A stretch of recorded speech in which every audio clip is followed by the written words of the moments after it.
Halo guys, di video kali ini kita akan mengupas tentang iPhone bypass.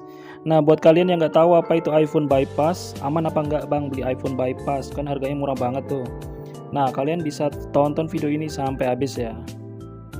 Pertama-tama yang perlu kalian ketahui tentang iPhone bypass ini adalah asal mula atau riwayat kenapa iPhone ini sampai di bypass ya. Nah, jadi ada penyebabnya kenapa iPhone itu sampai di bypass. Yang pertama adalah kita lupa password iCloud ya. Jadi ketika kita habis update atau reset, kita selalu dimintain password iCloud itu sendiri. Dan ketika kita udah coba semua cara yang ada tapi tetap gagal, maka jalan satu-satunya adalah di bypass ini ya. Jadi bypass ini seperti firmware yang dimodifikasi agar iPhone ini tetap bisa dipakai ya. Nah, bypass ini juga ada dua macam ya. Yang pertama adalah bypass premium, yaitu semua fungsi yang ada di iPhone ini bisa berfungsi seperti semula ya, seperti HP-HP normal pada umumnya ya. Terutama di sinyal kartu ya, sinyalnya tetap oke, ada semua, bisa pakai internet dengan kartu, LTE-nya juga jalan. Tapi tetap aja kita tetap nggak boleh reset atau update software ya. Nah, bypass premium ini harganya biayanya cukup mahal ya, sampai 700 sampai 750 ribuan ya. Nah, ini ya. Jadi jangan sampai kita reset ya. Kalau kita punya iPhone bypass jangan sampai kita reset ya. Nanti dia akan minta password iCloud lagi ya, iCloud yang lama ya. Jadinya malah nggak bisa dipakai lagi dan harus bypass lagi. Nah, bypass yang kedua adalah bypass jadi WiFi only ya. Bypass ini fungsi dari SIM cardnya udah nggak bisa dipakai lagi ya, alias semua koneksi internet cuman bisa via WiFi aja. Nah, bypass yang kayak gini biayanya murah guys, antara 50 ribuan sampai 100 ribuan ya. Sekarang penyebab kedua kenapa iPhone sampai di bypass adalah IC baseband yang rusak ya. Jadi IC baseband itu sendiri adalah hardware buat sinyal di HP ini biar bisa keluarin sinyal ya. Dengan kasus yang IC baseband rusak ini, maka cuman bisa di bypass jadi WiFi only aja ya. Soalnya hardwarenya emang rusak, jadi tetap aja nggak bisa keluar sinyal.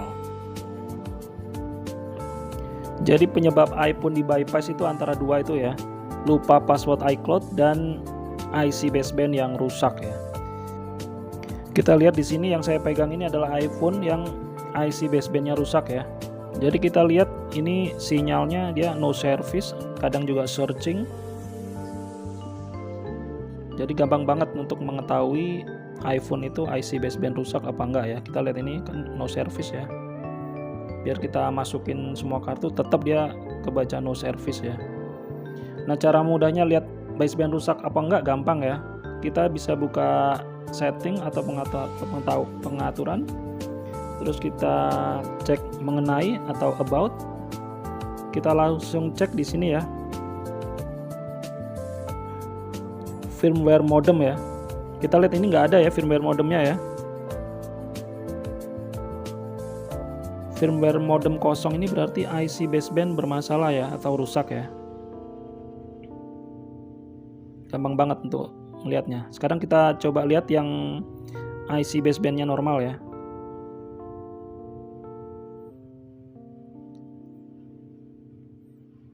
Sama, kita cek di mengenai, kita cek firmware modem. Nah, ini firmware modemnya ada ya. Ini berarti IC basebandnya normal ya.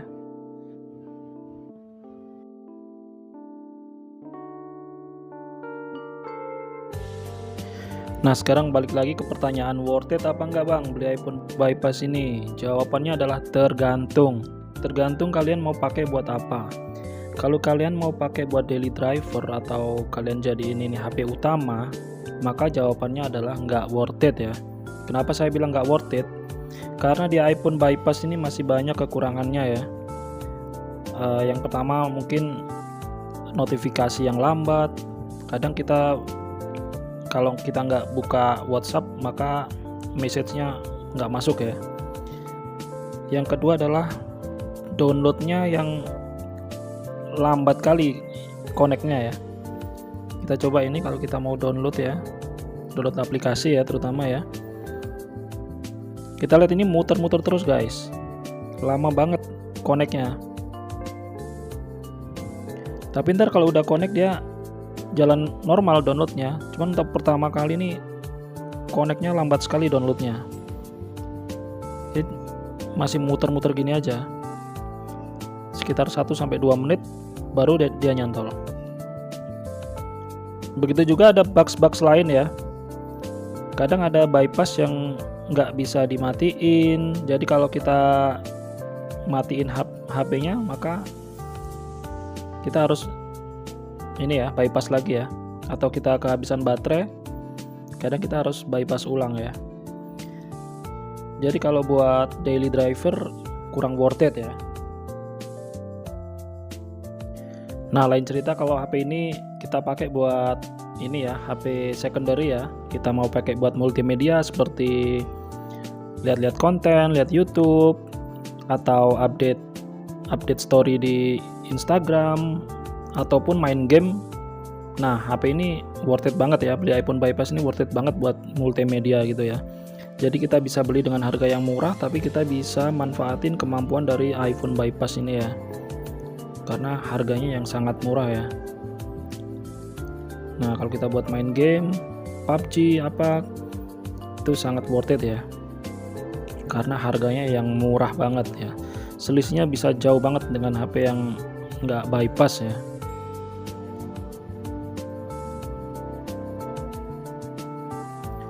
Nah, jadi sementara itu aja videonya.